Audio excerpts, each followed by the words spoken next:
रास्ते बनाने और अपने लिए हर तरह के मुश्किल काम करने पर लगाया। बदिउज़्ज़मा फरमाते हैं कि इन मौजज़ात में बहुत सी निशानियां हैं। ये कि जिन्नात को काबू किया जा सकता है और इंसान उन्हें अपना खादिम बनाकर उनसे अपना काम करवा सकता है, लेकिन बिलाशुबा ये किस्मत का हाल बताने, जादू या दीगर ऐसे तरीकों से नहीं हो सकता जो इस्लामी असूलों के खिलाफ हैं। उनका कहना है कि ये कुरान के कुछ पोशीदा राजों के जरिए मुमकिन हो सकता है। बिलाशुबा हमें अभी तक मालूम नहीं कि ये कैसे किया जा सकता है, लेकिन आज अगर ये एक मुअम्मा है तो कल ये एक हकीकत बनकर भी सामने आ सकता है। और अब आप यकीनन सोच रहे होंगे कि आखिर कुरान ने इन चीजों की वजाहत क्यों नहीं की है।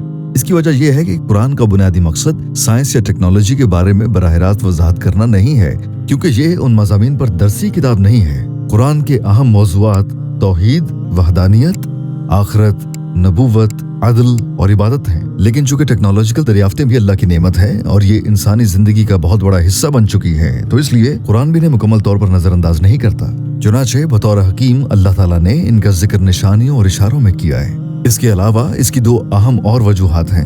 अव्वल तो ये कि पिछली 1 या 2 सदियों के हवाले से अगर कुरान में टेक्नोलॉजिकल और साइंसी इजादात का बराह रास्त जिक्र किया गया होता तो पिछली 12 सदियों में पैदा होने वाले लोग इससे पूरी तरह समझ ना पाते। हो सकता है कुछ इसे गैर हकीकी भी समझते और ये बात सरासर कुरान के आफाकी किताब होने के खिलाफ होती। आप जरा ये सोचें, अगर 100 साल पहले भी आप लोगों को बताते कि वीडियो कॉल्स मुमकिन होंगी तो कोई भी आप पर यकीन न करता। यही वजह है कि वाज़ेह तौर पर बयान करने के बजाय कुरान में इन दरियाफ्तों की तरफ निशानियों के जरिए इशारा किया गया है।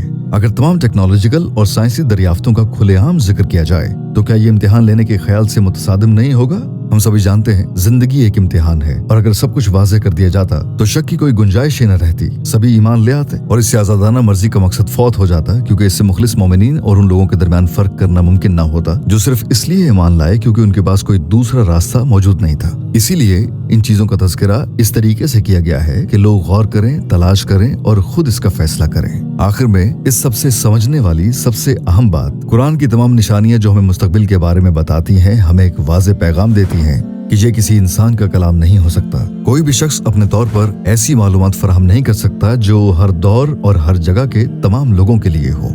एक आम इंसान के अल्फाज में हर मुआशरे के लिए लाजवाल हिकमत और सबक नहीं हो सकता। ये अल्फाज सिर्फ उस खालिक के ही हो सकते हैं जो हर चीज को अदम से वजूद में लाया, जो वक्त से बाहर है और सब कुछ जानता है, वही अल्लाह है। हमने कुरान में मौजज़ात का सिर्फ एक छोटा सा हिस्सा ही दरियाफ्त किया है। जैसे जैसे नई दरियाफ्तें होंगी हम इस लाजवाल किताब में छुपे मजीद मौजज़ात तलाश कर सकते हैं, और जब ऐसा होगा तो कुछ लोगों का ईमान और मजबूत हो जाएगा और कुछ सच्चाई को झुटलाने के बहाने बनाते रहेंगे।